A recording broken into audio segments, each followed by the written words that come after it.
ভুল বলেছিলাম? আমি বলেছিলাম আনন্দ মেলা শুরু এভাবে হওয়া উচিত, এবং এই যে সামনে যারা দাঁড়িয়ে আছেন, যারা বসে আছেন টিভি সেটের সামনে বসে যারা দেখছেন, এবং আমরা সবাই জানি আসলে আনন্দ মেলার শুরু এভাবেই হওয়া উচিত। সবাইকে শুরুতেই ঈদ মোবারক। এভাবে যদি আনন্দ মেলা শুরু হতে পারে তাহলে পরবর্তী শুরুটা কিরকম হওয়া উচিত সেটা একটু ছোট্ট ধারণা দিতে চাই। সেটা হচ্ছে নারীরা, এবং সেই সাথে গান যদি হয় রমজানের ওই রোজার শেষে এলো খুশির ঈদ, তাহলে কেমন হয়? খুব ভালো হয়। এই গান ছাড়া চলেই না, রোজার পর ঈদের মজাটা জমেই না। কাজেই আমাদের নারী বাদ্যযন্ত্রীরা সেই চিরচেনা ঈদের গান, যে গানটি কখনোই পুরনো হয় না, রমজানের ওই রোজার শেষে গানটি নিয়ে হাজির হচ্ছে।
প্রিয় দর্শক, চলছে আপনাদের প্রিয় নাবিলা। ও ও ও ও একটা নিউজ কি শুনেছো তুমি? কোন নিউজ? একটা ইম্পর্টেন্ট নিউজ, একটা খুবই ইন্টারেস্টিং নিউজ। ফেসবুক আর অনলাইনের যুগে এত নিউজ, যেই নিউজগুলো নিউজ হওয়ার মতো না সেগুলোও নিউজ। তুমি কোন নিউজের কথা বলছো? এ ব্যাপারে বিস্তারিত কিছু বলতে চাচ্ছি না, বিস্তারিত দেখতে চাচ্ছি। একটু দেখে আসো। কুড়িল বস্তিতে একটা ঘটনা ঘটছে, সেটা এখন দেখতে হবে। দর্শক, আমি এখন দাঁড়িয়ে আছি কুড়িল বস্তি এলাকায়। এখানে নিখিল বাংলাদেশ ফকির অ্যাসোসিয়েশনের জাকাত এবং ফেতরা বিরোধী আন্দোলন হচ্ছে। চলুন কথা বলি সভাপতি জনাব গরিবউদ্দিনের সাথে। আচ্ছা, আপনারা জাকাত ফেতরা কেন নিচ্ছেন না? ফেতরা নিচ্ছি না, আপনার এই কথায় আমরা একমত না। জাকাত ফেতরা নিমু, কিন্তু ওই ঘুষ আর দুর্নীতিবাজের জাকাত ফেতরা আমরা নিমু না। ভাবছেন ঘুষ দুর্নীতি টাকা জাকাত ফেতরা দিয়া জাহান্নামে রাখবেন? আগে শিওর হলো এগুলি হালাল না আরাম, ব্যাট টিন সার্টিফিকেট আছে কিনা তারপর লমু। আর এগুলি দেখার জন্য আছে আমাদের ডিএফএস। আচ্ছা ভাই, ডিএফএস কি? ডিএফএস এর দুই দেশ ফকির তো কিটারি বাটপারি টাকা কিনা সব খবর বার করে ফেলবো ডিএফএস। আমাদের যদি একটাই গুড় দুর্নীতিমুক্ত জায়গা থাকতে। দর্শক দেখতেই পাচ্ছেন দুর্বার আন্দোলন গড়ে উঠছে। দুর্নীতিমুক্ত সমাজ কায়েমের মধ্য দিয়ে এই আন্দোলন থামাবার দায়িত্ব আপনার আমার সকলের। কুড়িল বস্তি এলাকা থেকে কুদ্দুস মিয়া, বাংলাদেশ টেলিভিশন, ঢাকা। তুমি রবীন্দ্রনাথের ইচ্ছে পূরণ গল্পটা পড়েছো, মনে আছে? তোমার কি মনে হয় যে আমার জ্ঞান বুদ্ধি এতই কম? এটা হচ্ছে সেই বাবা ছেলের গল্প, যেখানে বাবার ছেলের চরিত্রগুলো অদল বদল হয়ে যায়। তোমার মনে এই প্রশ্নটা আসলো না যে আমি তোমাকে হঠাৎ করে এই প্রশ্ন কেন করলাম? কেন করলে? কারণ এই যে অদল বদলের ব্যাপারটা ভাবলেই মনে হয় না বেশ অসম্ভব একটা বিষয়। হ্যাঁ, সেরকম দুজন কিন্তু এই মুহূর্তে আসছে। কোন দুজন? যে দুজন বাংলাদেশের সঙ্গীত জগতের দুই জনপ্রিয় শিল্পী, দু ধারার কিন্তু তারা, কিন্তু এই মুহূর্তে তারা গাইবে একে অপরের গান। আমাদের সবার প্রিয় কুদ্দুস বয়াতি এবং আরেকজন অসম্ভব পছন্দের শিল্পী পথিক নবী, এবং আপনাদের দুজনকে মঞ্চে আসতে বিনীতভাবে অনুরোধ করছি, প্লিজ চলে আসুন। ঈদ মোবারক। ঈদ মোবারক। ঈদ মোবারক। কেমন যাচ্ছে ঈদ? হ্যাঁ, ফার্স্ট ক্লাস। এবং আজকে তো অসম্ভবকে সম্ভব করছেন আপনারা। হ্যাঁ, চেষ্টা করব। দেখতে চাই যে কিভাবে সম্ভব আর অসম্ভব মিলে একাকার হয়ে যাচ্ছে। প্লিজ। নদীর জল ছিল না, ও নদী নদী, নদীর জল ছিল না, কুল ছিল না, ছিল শুধু ঢেউ ঢেউ। তোমার আমার সেই ইচ্ছে নদী, আমার একটা নদী আছে, জানলো না তো কেউ। তোমার একটা নদী আছে, জানলো না তো কেউ। নদীর জল ছিল না, কুল ছিল না, ছিল শুধু ঢেউ। আরে কি মজার নদী, আমার একটা নদী ছিল, জানলো না তো কেউ। তোমার একটা নদী ছিল, জানলো না তো কেউ।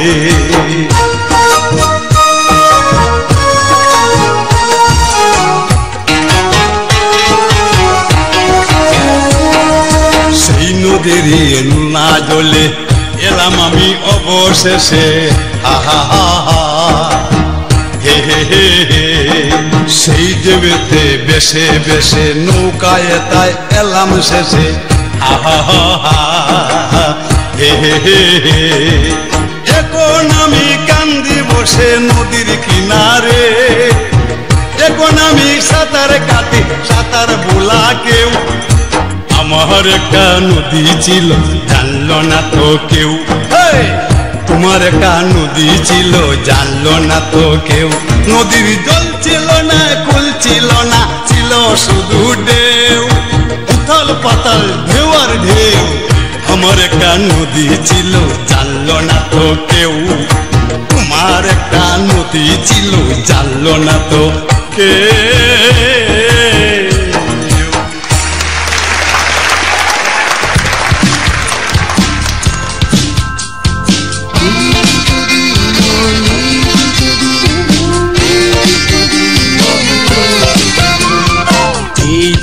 দিন নয় আরো দিন আছে, আরো দিন আছে। এই দিনের নিবা তোমরা সেই দিনের কাছে। আহা ও হয়ে আহা এ,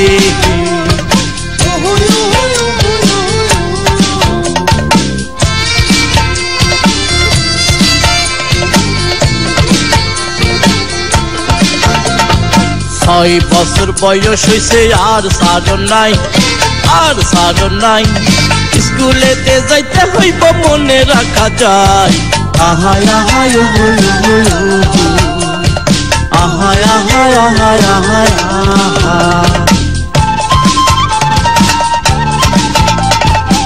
কাকুকু আন্ডা বাচ্চা শোনো দিয়া মন, শোনো দিয়া মন। স্কুলেতে যাইতে হইব হইছে নিতারণ। আহায় হই হই হই।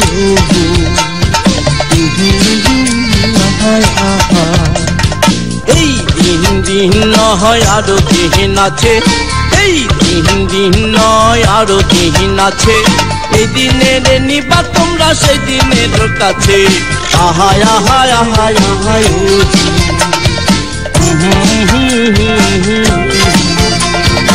আহায় আহায় আহায় আহায়। ঈদের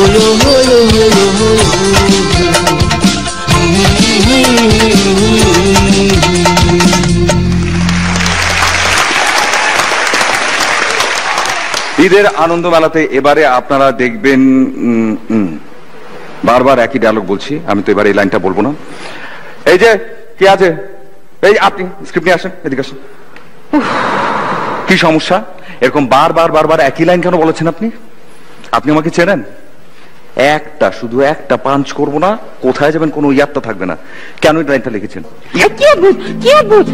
এখন রক হয়ে যাবো, আমি এখন ট্রিপল এইচ হয়ে যাবো। মানে কি, আর তুমি চাইলেও এসব হতে পারবে না, একটা মানুষকে এভাবে এরকম করতে হয় না। মানে হ্যাঁ, এটা ছাড়ো, এটা ছাড়ো। এবং চাইলে এই তোমার মধ্যে না কি কি সব অদ্ভুত সব ভূত জায়গা। না আসলে হয়েছে কি, মানে ছোটবেলা থেকে না আমার এটা খুব শখ ছিল এবং ছোটবেলা থেকে প্র্যাকটিস করতাম। কিন্তু তুমি কি অ্যাকচুয়ালি, আমি বলে দেবো। তাই কি বলতে চাইলে তুমি? তুমি আমাকে এই কথা বলছো? তুমি জানো আমি রেসলিং দেখে এমন রেসলিং শিখেছি যে এখন একটা যদি পাঞ্চ করি আমি তোমাকে, তুমি সঙ্গে সঙ্গে কোথায় যাবে জানো? বেশি দূরে না, আমার ফেভারিট প্লেস কক্সেস বাজার। দিব নাকি একটা? আর আমি তোমাকে পাঞ্চ করলে কি হবে জানো? কি হবে? তুমি এখান থেকে গায়েব হয়ে যাবে, দর্শক ফাটাক করে একটা স্কিট দেখে নেবে। শিওর দর্শক, আপনারা এখন স্কিট দেখুন আর এর মধ্যে আমি ওকে দেখছি। Nabila ready? Ready? Yes yes yes.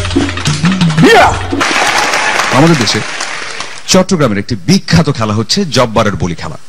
এই খেলার নাম হয়তো আমরা সবাই শুনেছি, কিন্তু কতটা পরিচিত সেটা কিন্তু জানি না। কিন্তু যদি আজকে পরিচিত হবার একটা সুযোগ তৈরি হয় তাহলে কেমন হয়। রয়েছে আপনাদের জন্য জব্বারের বলি খেলার উপর একটি ছোট্ট ডকুমেন্টারি, চলুন দেখে আসি। জব্বারের বলি খেলা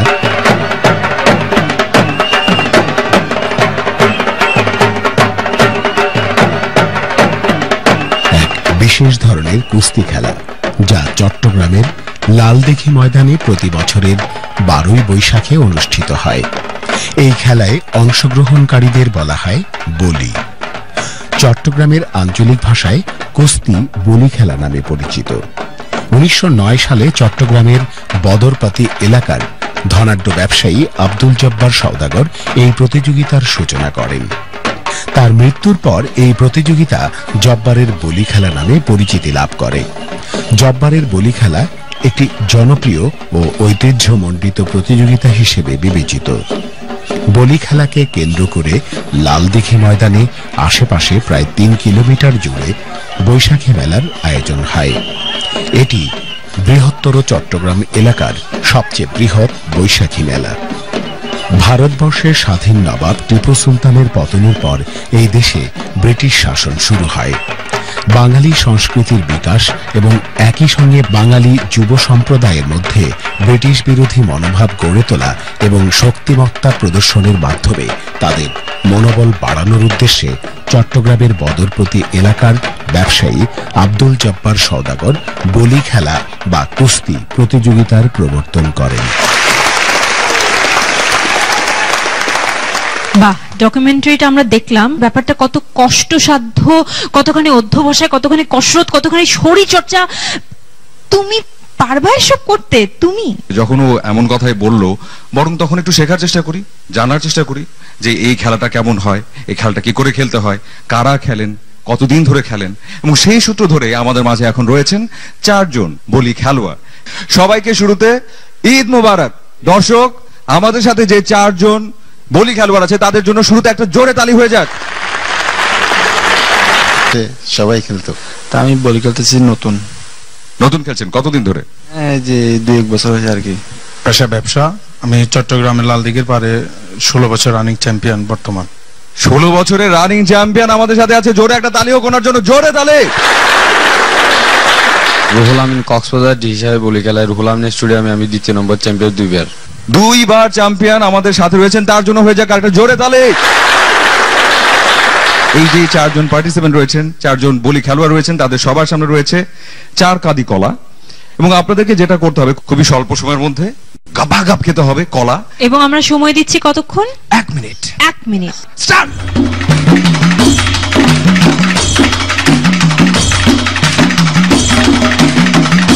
সময় প্রায় শেষের পথে। 10 সেকেন্ড বাকি রয়েছে, 10 সেকেন্ড বাকি রয়েছে। 10 9 8 7 6 5 4 3 2 1 শেষ। শেষ শেষ আর খাওয়া যাবে না, কোনো আর খাওয়া যাবে না। 1 2 11, 12, জোরে একটা তালি হয়ে যাক আমাদের জীবন ভাইয়ের জন্য। এরপর দিদার ভাই 1, 2, 15, জোরে একটা তালি হয়ে যাক আমাদের দিদার ভাইয়ের জন্য। 1, 10,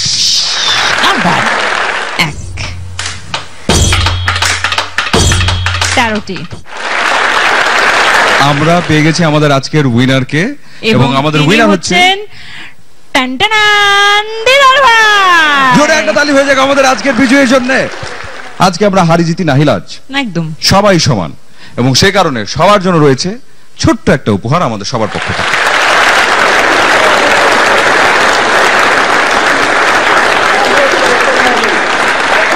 দিন গেল তোমার পথ চাহিয়া, মন পরে সখী গো কারো লাগিয়া, সহে না যাত না তোমার আশা।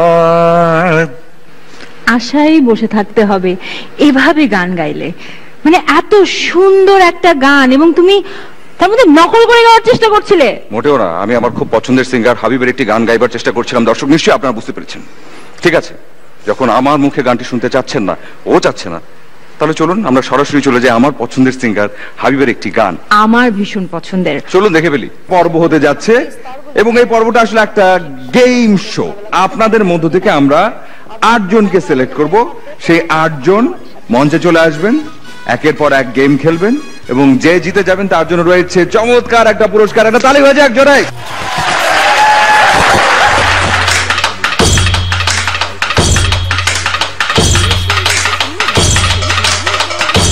এবারে দাবিরা বলো, আমাদের এই 10 জন কন্টেস্টেন্ট কি করবেন? প্রথমে একটু আমরা এন্টারটেইনড হই, কি বলো?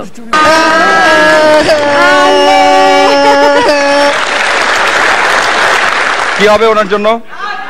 নাচ।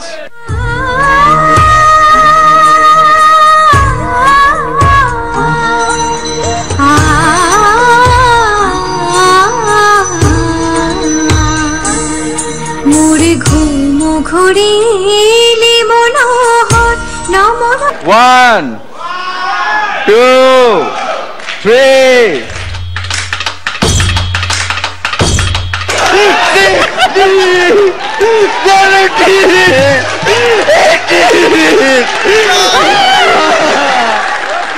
এবার আমাদের মাঝে যে 4 জন আছে সেই 4 জনের জন্য রয়েছে ছোট্ট করে একটা মজার গেমস। হাসি আপা স্ক্রিনে একটা ছবি দেখানো হবে, সেই ছবিটা পুরো দেখানো হবে না, কিছু অংশ দেখানো হবে, সেখান থেকে দেখে তাকে ট্রেস করতে হবে যে এটা আসলে কার ছবি। হাসি আপা খুবই টেনশনে পড়ে গেছেন, খুবই অল্প সময়।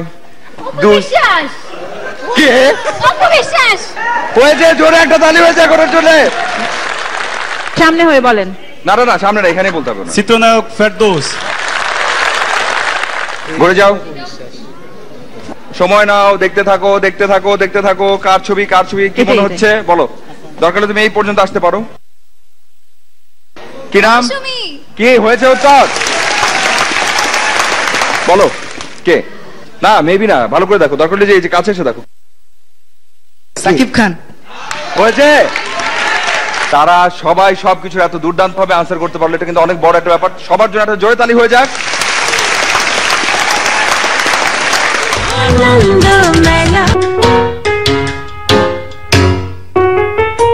রান্না কেমন হয়েছে বললে না তো? ভালোই, তবে রসুনটা একটু বেশি হলে ভালো হতো, আর লবণটা একটু কম হলে কথাই ছিল না। আমার রান্না তোমাকে খেতে হবে না, যাও হোটেলে গিয়ে খাও, যাও।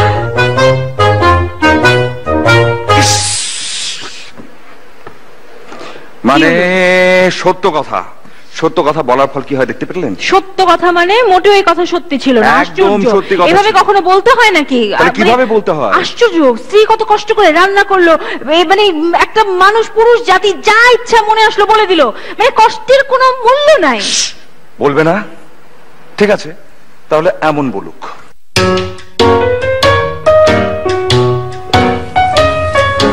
রান্না কেমন হয়েছে বললে না তো? অসাধারণ। তোমার হাতের রান্নার তো তুলনাই হয় না। সোনারগাঁ হোটেলের মাস্টার শেফ ফেল। এতটুকু খেয়ে এত কথা, চাপাবাজির জায়গা পাও না। এমনই হওয়া উচিত। এই যে চাপাটা মারলো, চাপা মারলে এমনই। আর একটা কথাও শুনতে চাই না। ভালো কথা বললে দোষ, খারাপ কথা বললে দোষ। কি বলবে একটা ছেলে? কিছুই তো সে বলতে পারে না। সেটা যদি একটা হাজবেন্ড হয় তাহলে তার জীবন শেষ। আশ্চর্য। মানে খুশি করার জন্য একটা ভালো কথা বললো, তার রেজাল্ট এরকম। এটা হওয়া উচিত? তাহলে কেমন হওয়া উচিত? তাহলে যদি বুদ্ধিমান হয় এমন হওয়া উচিত। দেখি চলুন।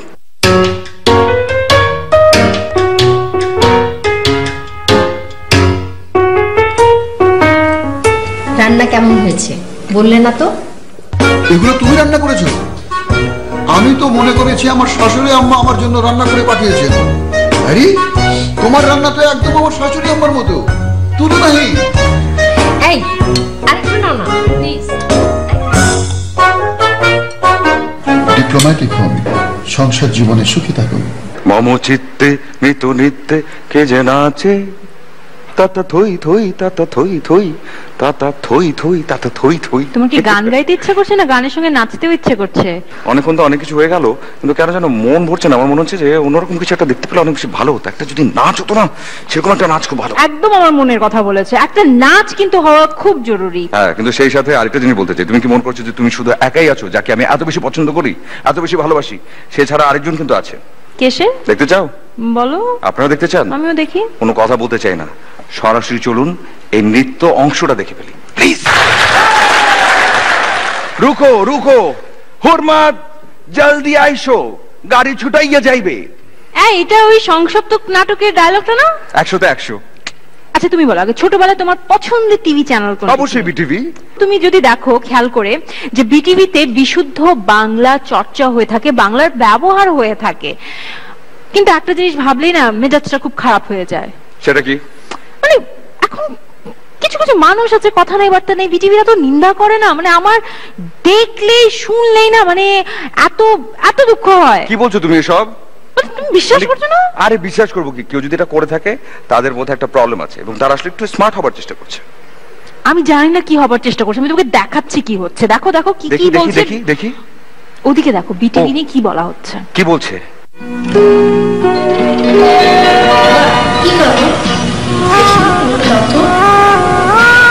Said that like it explains why there's a total stranger sitting in the dark in my second বাবা favorite ইংলিশ show. মুভি দেখছি। কেন বিটিভিতে রাজ্জাক সাবানা আলমগীরের যে ছবি হয় সেগুলো ভালো না? ভালো না কে বললো?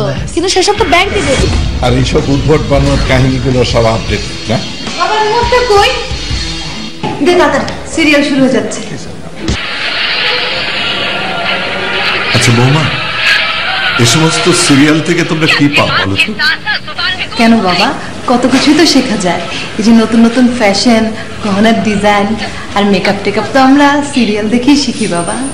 আর এই গা ভর্তি গহনা নিয়ে ঘুমোতে যাওয়া, এক গাদা মেকআপ নিয়ে রান্না করতে যাওয়া, আর নিজের সংসার ছেড়ে অন্যের সংসারে গিয়ে কুটনামি করা, এসব কি ভালো বৌমা? রিমোটটা দাও তো, হিন্দি গান শুনবো। কেন বাংলা গান শুনতে কি খারাপ? তা না বাবা, হিন্দি গান একটু বেশি জোশ, ইউ নো। তুই এভাবে কথা বলছিস কেন? তোর মুখের ভেতরে মার্বেল না সুপারি? মুখের মধ্যে মার্বেল সুপারি থাকবে কেন? এটাই তো কথা বলার নতুন স্টাইল। তুমি টিভি দেখো না? টিভিতে তো আমি এভাবে কথা বলতে শুনি না। সারাদিন তো দেখো বিটিভি, এসব জিনিস জানবে কিভাবে? মারে ঠিকই বলেছিস, একমাত্র বিটিভি দেখলেই মনে হয় যে বাংলা ভাষাটা এখনো বেঁচে আছে। আচ্ছা খোকা, তুই বিটিভি কি একটা কার্টুন দেখার জন্য একেবারে নাওয়া খাওয়া ছেড়ে দিতি? কি আবার? বিটিভির মিনা রাজু। বাবা জানেন, আমি না বিটিভির জাতীয় বিতর্ক প্রতিযোগিতায় ফার্স্ট হয়েছিলাম। তাই নাকি? আচ্ছা মা, ছোটবেলায় তুই ইংরেজি শিখতে কি যেন দেখতে চাইতি? 1-2-3 সিজন পুরো। আচ্ছা, তোদের সবচেয়ে প্রিয় ম্যাগাজিন অনুষ্ঠান কি? ইত্যাদি, আনন্দ মেলা। তোদের কোনো কিছু খুঁজতে হলে কোথায় খুঁজিস বলতো? খুঁজবো কেন? মাকে বললেই তো মা খুঁজে দেন। হ্যাঁ, বিটিভি অনেকটা মায়ের মতো। শিশু থেকে বৃদ্ধ সবার জন্য শিক্ষা বিনোদনের হাজারটা প্রোগ্রাম বানিয়ে রেখেছে। নাক সিটকানো বাদ দিয়ে চ্যানেলটা একবার দেখ, আবারও ফিরে পাবি শৈশবের আনন্দ, কৈশোরের আবেগ। কি বিয়ে করতে চাস? ঠিক আছে বাবা, তুমি জয়ী। আজকে আমরা বিটিভি দেখবো। আরে আজকে তো বিটিভিতে আনন্দমেলা হওয়ার কথা, এতক্ষণে নিশ্চয়ই শুরু হয়ে গেছে। তাহলে দেরি করছি কেন? ঠিক আছে, তোর মাকে ডাকা কি? তোরা যাই বলিস, একমাত্র বিটিভির অনুষ্ঠানই পুরো পরিবার নিয়ে একসঙ্গে দেখা যায়। এটা একদম খাঁটি কথা বলেছেন বাবা। মা তাড়াতাড়ি আসেন, আনন্দমেলা শুরু হয়ে যাচ্ছে।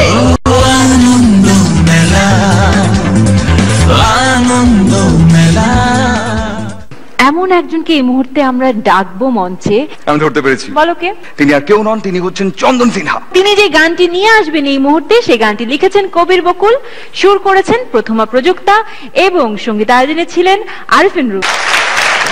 আচ্ছা কনা, রূপকথার ফ্লাইং কার্পেটের কথা কি তুমি শুনেছ? হ্যাঁ। কোথায়? পড়েছি, কার্টুনে দেখেছি, মুভিতে দেখেছি। ও এত কিছু। কিন্তু রূপকথার জিনিস তো বাস্তব হয় না, তাই না? তা আজকে তুমি বাস্তব দেখবে, কেমন হবে? সামনে থেকে দেখবো, খুব ভালো লাগবে। প্লিজ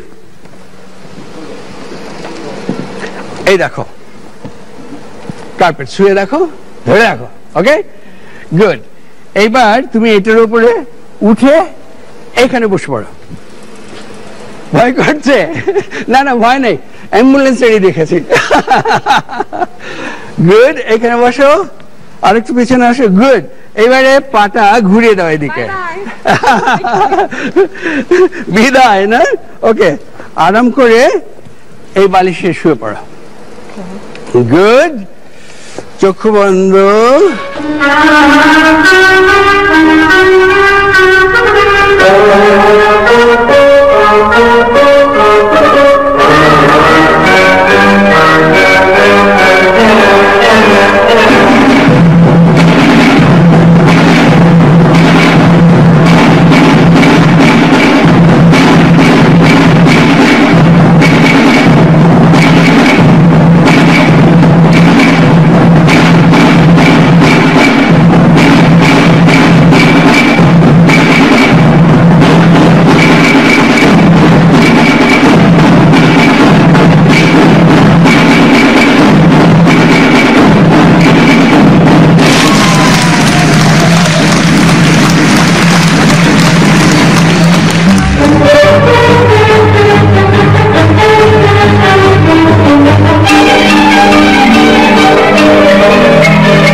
একটা করে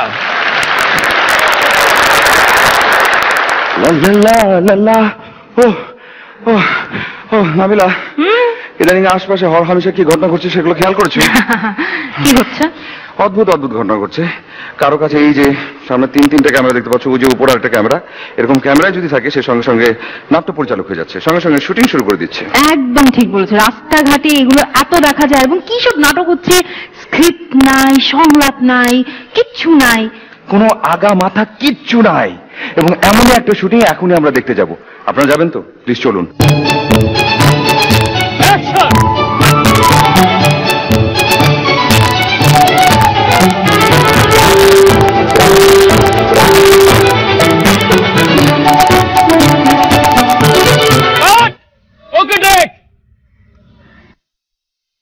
ভাই, আপনি আপনি তো পরিচালক না? কেন কিসে? না মানে অনেকক্ষণ ধরে আপনার কাজ দেখছিলাম, খুব ভালো লাগলো। আচ্ছা, thank you uncle, thank you. এই আঙ্কেল বসে দাও প্লিজ। আজকাল তো এত কষ্ট করে কেউ কাজ করে না, 3 দিকে 3 ক্যামেরা লাগিয়ে কাজ করছেন। বাহ বাহ, পুরো বিষয়টা শুনলে আপনার আরো ভালো লাগবে। কেমন কেমন? ওই যে 1 নম্বর ক্যামেরাটা দেখেন, ওটা দিয়ে হচ্ছে আমাদের নাটকের শট। আর ওই যে দেখছেন ওই যে 2 নম্বর ক্যামেরা, ওটা দিয়ে হচ্ছে আমাদের টোটাল শুটিং এর শট। আর এই শট গুলো মিলিয়ে হয়ে যাবে আর একটা টেলিফিল্ম। বলেন কি, এক শুটিং এ 2টা কাজ? 2টা না তো আঙ্কেল, 3টা। ওই যে দেখেন 3 নম্বর ক্যামেরা, ওইটা দিয়ে নেওয়া হচ্ছে মিউজিক ভিডিও শট, মানে স্লো স্লো স্লো মোশন। বুঝেছি। তাহলে আপনাদের মতো ডিরেক্টরদের জন্য মিডিয়ার আজ এই অবস্থা, গল্প নেই, প্লট নেই, হ্যাঁ, হয়ে যাচ্ছে নাটক আর টেলিফিল্ম। আর কি বললে, স্লো মোশনে হয়ে যাচ্ছে মিউজিক ভিডিও। আরে আপনার মতো এরকম রাগী চেহারাই তো আমি খুঁজছিলাম। এই চামিলি, তাড়াতাড়ি এসো, তাড়াতাড়ি। হরি, তেলের বোতলটা নিয়ে আয়, কুইক কুইক। আঙ্কেল প্লিজ এই এক্সপ্রেশনটা আপনি একটু ধরে রাখেন। এই আঙ্কেল একজন নিয়ে যা তো। ভাই যে তেলের বোতল। আরে গাধা, এটা আমারে না, এটা তামিলির হাতে দে। Camera rolling and action. রেগে গেলেন তো হেরে গেলেন, যদুর তেল মাখন, মাথা ঠান্ডা রাখুন। দেখলেন আঙ্কেল, এই ফাঁকে একটা বিজ্ঞাপনও বানায় নিলাম। আমরা শুরু করি আমাদের পরবর্তী পরিবেশনা।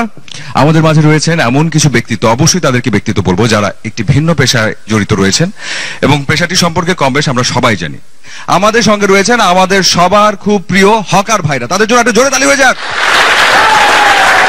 আপনাদেরকে নিয়ে আমরা করবো একটা রিয়েলিটি শো, এবং সেই রিয়েলিটি শোর জন্য এই মুহূর্তে যাদেরকে আমরা মঞ্চে ডাকবো তারা সবাই আপনাদের খুব পছন্দের, আপনাদের প্রিয়। প্রথমেই আসছে আমাদের অত্যন্ত প্রিয়, যার কথার জাদুতে সবাই একদম মন্ত্রমুগ্ধ, আমার বন্ধু আরজে নীরব। আমাদের মাঝে আসতে যাচ্ছেন আরেকজন আমাদের খুবই প্রিয় উপস্থাপক, ফেরদৌস বাপ্পি। এরপর সোহেলি আহমেদ সুইটি, এবং সবশেষে আমাদের মাঝে যিনি আসতে যাচ্ছেন খুবই সুন্দর একজন উপস্থাপিকা, সামা মেহজাবিন রিন্তি। আমরা জানি যে আমাদের পথ চলার ক্ষেত্রে এমন কিছু চরিত্র আছে যাদের সাথে আমরা হর হামেশাই দেখা হয়, কখনো কখনো কথা হয়, কখনো কখনো জানবার সুযোগ হয়, আবার কখনো কখনো হয় না। কিন্তু আমরা যারা উপস্থাপনা করি কিংবা নিজেদেরকে উপস্থাপন করি, তাদেরকে আসলে অনেক কিছুর সাথে পরিচিত হতে হয় এবং অনেকের সাথে পরিচয় করে দিতে হয়, যেমন আমাদের দর্শক। সেই কাজটি আজকে করতে হবে, কিন্তু একটা জাজমেন্ট আছে, এবং জাজ কারা তাদের কথাই বলি। জাজ হচ্ছেন আমাদের আজকের এই হকার ভাইরা। তাদের জন্য একটা জোরে তালি হোক। সবার আগে আপনাদের মধ্যে এক ধাপ এগিয়ে কে আসবে? কে সেই সাহসী মানুষ? ওমা, সবাই সবাইকে দেখাচ্ছে, কিন্তু সবাই নীরবকে দেখিয়েছে। ব্যাপারটা কি? নীরব, টাইম কিন্তু খুবই কম। Brother ready? আরে যা লইবেন তাই, যা লইবেন তাই। বাইক চালান, আপায় পরে, ভাইয়ে পরে, ভাবি পরে, গরমের দিনে মাথা ঠান্ডা। এবং এরপর ডাক্তার সুইটি অ্যাকশন। সদরঘাটের জামে একটু একটু ঘামে, ঘামের মধ্যে কি পাই? মোবাইলের চার্জার পাই। এবার বাপি ভাই তোমার পালা। মাইরা ফালান, মাইরা ফালান, মাইরা ফালান, ছার পোকাগুলি সব মাইরা ফালান। এই যে এইখানে রয়েছে ছার পোকার ওষুধ, এইখানে রয়েছে মশা মারার ওষুধ, আছে উকুন মারার ওষুধ। ইঁদুর গেছে ভোলা, এটা হইলো জেলা, এবং ইঁদুর মরে গেছে ঢাকায়, এখন এসে আঁকায়। আর আপনি কি করবেন? আপনি কি ইঁদুর মারবেন না ইঁদুর ধরবেন? মাইরা ফালান, মাইরা ফালান, মাইরা ফালান, ছার পোকাগুলি সব মাইরা ফালান। এরপর আমাদের মাঝে কে আসতে যাচ্ছে বাপি ভাই বলেন? উনি এবার যেই কাজটি করছেন সেই কাজটি সম্পর্কে তো উনি কিছু বলবেন না, কারণ উনি হচ্ছেন নির্বাক উপস্থাপিকা। হ্যাঁ, এক্স্যাক্টলি। কিন্তু হাত দেখে বুঝতে পারছি কি কি যেন হাতের মধ্যে আছে, হয়তো সেটা দিয়ে কিছু শুরু হবে। অ্যাকশন।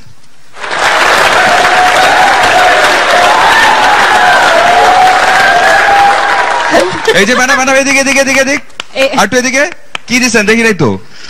ও আচ্ছা আচ্ছা, এই যে বুঝছি বুঝছি বুঝছি, এইটা তো এইসব বিক্রি করে। কেমন হয়েছে বলেন তো? আপনাদের সবাইকে আসলে অনেক অনেক ধন্যবাদ যে এত ব্যস্ত সময়ের মধ্যে আমাদের আজকের অনুষ্ঠানটিতে এসেছেন। ভীষণ রকম ভালো লাগছে, এবং ভালো লাগাটা আসলে মুখে প্রকাশ করতে হবে। নাবিলা এসো এসো এসো, এখন এদিকে মানে কি আশ্চর্য, কোথায় নিয়ে যাচ্ছ আমাকে? তুমি দেখতে পাচ্ছ না কতগুলো চোখ তোমার দিকে তাকাচ্ছে? ভালো লাগছে না, সহ্য হচ্ছে না আমার। মানে আমি একদম অপছন্দ করি কোন বিষয়টা? কোন বিষয়টা? সন্দেহ। সন্দেহ এটা একটা মানসিক রোগ, তুমি জানো? অবশ্যই একটা মানসিক রোগ। এবং যদি ঘরে সুন্দরী একজন স্ত্রী থাকে, প্রত্যেকটা হাজবেন্ড কিন্তু এই সন্দেহ বাতিগ্রস্ত হয়ে যায়। এটা একদমই ঠিক না। তোমার মতো এরকম যে কত শত আছে, একজন তো ওই যে ওখানেই আছে, দেখো একজন সন্দেহবাতিক স্বামী তার স্ত্রীকে সন্দেহ করছে এবং কি কি হচ্ছে ওখানে।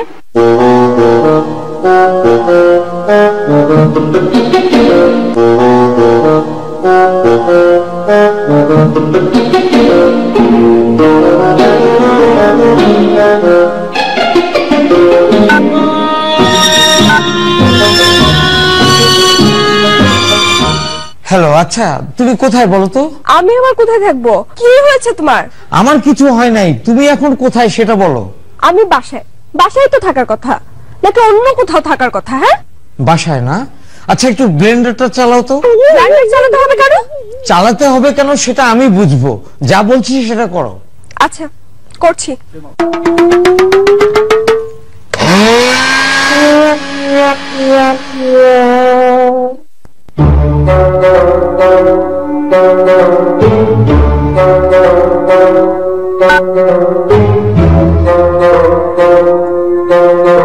হ্যালো, আচ্ছা তুমি কোথায় বলো তো? আমি বাসায়। আমার কথা বিশ্বাস হয় না না? ব্লেন্ডার চালাতে হবে, দাঁড়াও দিচ্ছি।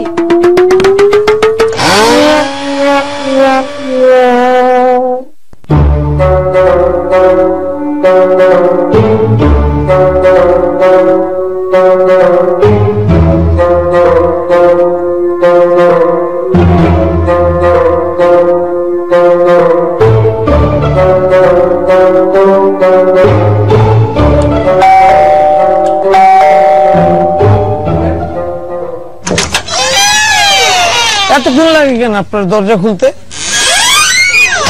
তোমার আপাই কই? আপাই তো বাসায় নাই। বাসায় নাই মানে? প্রত্যেক দিনই তো আপাই আপনি অফিসে যাওয়ার পর পরই আপাই সাজুগুজু কইরা ব্যালেন্ডার লয়ে বাইর হয়ে যায়। কি?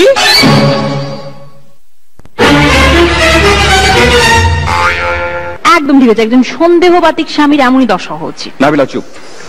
সুযোগ পেলে এই পুরুষদেরকে গালাগালি করবে, এটা কিন্তু একদম ঠিক। মানে একজন নারী স্ত্রী হয়তো সন্দেহের শিকার হচ্ছে, তার মধ্যে সে একজন মাও, ঠিক আছে?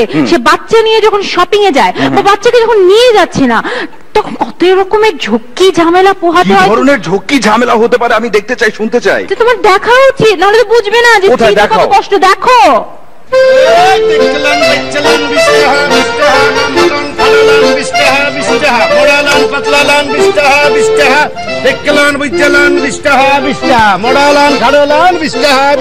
ভাই আপনি আসলে বেচেন কি? বেশি না ভাই, বেশি না, কাস্টমার সার্ভিস। আপনারা যারা দূর দূরান্ত থেকে ঈদের মার্কেটের জন্য আসছেন, আপনাদের সন্তানের জন্য কিনবেন জামা, জামা কেনার পর গতরে উঠাইলেন, গলায় ঢোকে তো কোমর হয় না, আবার কোমর হয়তো কিন্তু পায়ে ওঠে না, বুঝলেন কিছু? একটু খারাপ তাইলে বুঝলেন। ভাই এই 7-8 বছরের একটা বাচ্চা হবে? অবশ্যই আছে। বাবা বলটু একটু বাইরে আসো তো। এখানে দাও তো বাবা একটু গুঁড়ো। ভাই আর একটু চিকন বাচ্চা হবে না? বাবা চিকন আলী একটু বাইরে আসো তো। গুঁড়ো তো কি বাবা? বাবা হ্যাঁ ভাই খুব সুন্দর হয়েছে। আপনার কাছে 30-35 বছরের মোটা খাটো মহিলা আছে? এসেছি যখন বউয়ের শপিংটা করেই যাই। আপনি এতক্ষণে বলছেন? আমি না বেগম একটু বাইরে আসতাম।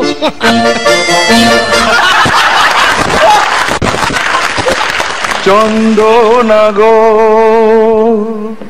রাগ করো না। গানটা অদ্ভুত সুন্দর, কিন্তু তুমি গে কানটা ব্যথা হয়ে গেছে। আমি এবার আমার কানটাকে একটু আরাম দিতে চাই এবং আরাম দেবার জন্য ডাকতে চাই কাকে?